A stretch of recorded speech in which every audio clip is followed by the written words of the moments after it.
Hello and welcome back to another Magic the Gathering EDH deck tech idea. Today we are taking a look at Zhulodok, Void Gorger. This is an absolute powerhouse when it comes to Eldrazi commander decks. But before we jump into today's video, I want to make a shout out for Mythatom. Check out their high quality Magic the Gathering and other fantasy products via the link in the notes below and use my discount code LATSEL for 10% off your order. Zhulodok is a 6 mana 7/4 and he gives all of our colorless spells with mana value 7 or greater that we cast from our hand double cascade. Zhulodok is an absolute threat and can create so much extra value that your opponents won't be able to keep up. This commander limits itself due to its color identity simply because we are playing a colorless deck, but our game plan is pretty straightforward. We want to ramp in the early game and from then on, as soon as we have committed Zhulodok to the battlefield, we want to go for as many colorless spells with mana value 7 or greater and create a bunch of free value along the way. Due to the fact that in my list you will find a huge ramp package, we will most likely hit those ramp artifacts that we will simply use to be able to cast even more spells with higher mana value in one turn.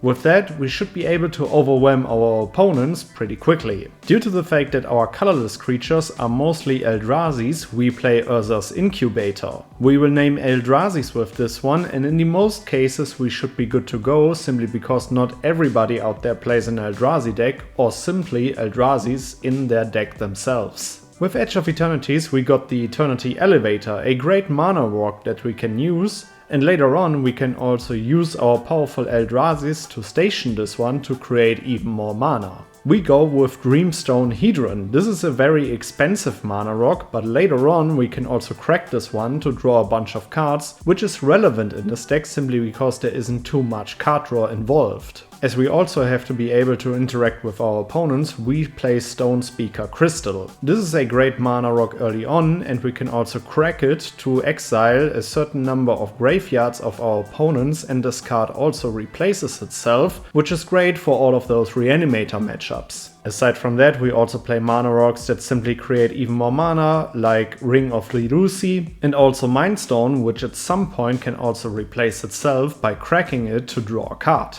As I have just said with the Stone Speaker Crystal, we also want to be able to interact with our opponents, which is why we play a bunch of interactive instants and sorceries. One of them is All is Dust. This will most likely be an asymmetrical board wipe in this deck, simply because you're completely colorless and all of your opponents will at least have one color in their identity. We also go with Calamity of the Titans. This is a board wipe that can come a little bit earlier than All is Dust, and in addition to that you have to show your opponents the powerful Eldrazi's that you are going to cast later on. When it comes to counter spells in colorless, we are very limited, but we got Not of This World. This is a great counter spell simply because you can keep it in your hand for a very long time, and as soon as your opponents try to interact with Zhulodok, you can cast this one for free and also get a double cascade trigger out of it. When it comes to single target interaction, we play Titan's Presence. This is a great cheap interaction spell in colorless, and kinda a similar spell is Spatial Contortion. A little bit more expensive but also way more impactful and explosive can be Eldrazi Confluence. With all of its different modes, you can either interact with your opponents, protect your creatures, or create a mana advantage. Along the way, we either want to cascade into or hardcast powerful artifacts and enchantments. My favorite artifact in this deck is Wondrous Crucible. This is a very unknown card. It came with the commander decks from the Brothers War, but this card really packs a punch. First of all of your permanents get Ward 2, which is great for a deck that can hardly protect itself. I am also a big fan of its end step trigger, where you mill yourself and then cast a non-land card from your graveyard at random, because the great thing is, even though this wouldn't trigger Zhulodok, you still get the cast trigger from a bunch of powerful Eldrazi's. And in the worst case, you still get either a mana rock or an interactive spell. When it comes to free spells, of course we include Darksteel Monolith. This can either trigger Zhulodok when we cast it from our hand, or we can cascade into it. For repeated value and a great impact when that artifact artifact hits the battlefield, we play Portal to Phyrexia. In the most cases, this can wipe your opponent's boards, and it will constantly provide you with new creatures out of any graveyard. When it comes to spell protection, which we definitely want as we don't want our spells to be countered, we played Shemiel, the Inner Sun. All of our spells can't be countered anymore, and in our end step we also discover for 5, which will either hit a mana rock that we definitely want to cast, or if we hit an interactive spell, we will simply take it to our hand.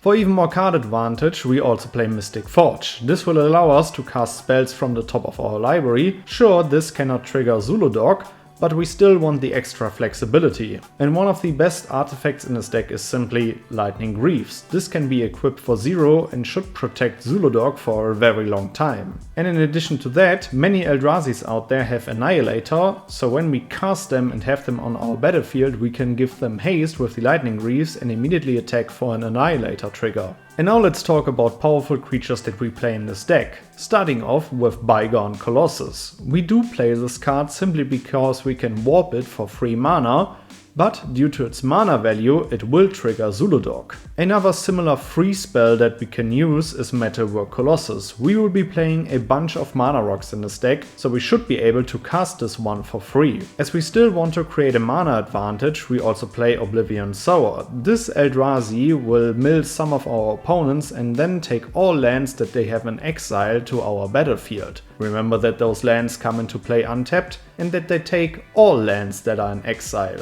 So don't only care about the lands that you have just milled with this trigger, but also the ones that they already have in exile in the best case. My favorite Eldrazi is It That Betrays. It is simply a great card and it gives off really strong Tergrid vibes. A great card that synergizes with the Wondrous Crucible is Spawnbred Protector. This Eldrazi will trigger Zhulodok for extra value, and in our end step we can take one of the Eldrazi's back to our hand, which didn't get exiled with the Wondrous Crucible, and along the way we will also create a token for extra mana. And when it comes to Eldrazi's, one of the most recent printed Eldrazi's is Sire of Seven Death. This keyword soup will definitely keep the board in check for you, as your opponents cannot attack you and you can always freely swing with this one. And if you want to win even more games, you should play a few of the following cards. Starting off with Ugin, Eye of the Storm. Just a few days ago I borrowed a Zhulodok deck from a friend of mine who had this card in this deck. And let me tell you this card is absolutely strong in this deck. It synergizes so well with what Zhulodok does, which is why I immediately had to add it to my list. If you want to have really explosive turns and create a huge mana advantage, you want to play Forsaken Monument. This card does everything that your deck wants. It creates even more mana, it anthems up your creatures, you gain life to stabilize simply because you are really weak in the early game, which is why this card definitely must be played in a Zhulodok deck. From Final Fantasy we also got Summon Bahamut. This is a great card for this deck. Simply because of its chapters you can destroy non-land permanents, and this deck really struggles with interaction. In addition to that, its final chapter also can be a win con of yours. Let's also play a really powerful stacks piece. We play Void Winnower. The deck that I borrowed a few days ago also had this one in it, and it was definitely a huge threat for all of my opponents. Another of my favorite Eldrazi cards is Kozilek, the Broken Reality. Even though its cast trigger doesn't look that powerful compared to other Eldrazi's, I still think that this one is really powerful and it fits so well into this deck. Why? Simply because this deck doesn't have too much card advantage. You can either just target yourself and manifest 2 cards to simply draw 2 cards, or if you're in a really bad spot you can also target one of your opponents to simply draw even more cards. And again, with Final Fantasy we got Ultima. This is a great card for this deck simply because of its static ability to let you generate even more mana with all of your lands. You definitely want to cascade into this one. Alright guys, these were a few cards that I would play in Zhulodok, Void Gorger. Let me know which cards you would add to the deck, which legendary creature I shall feature next. Make sure to check out my full deck list in the notes below. And then I would say, see you in the next one. Goodbye guys.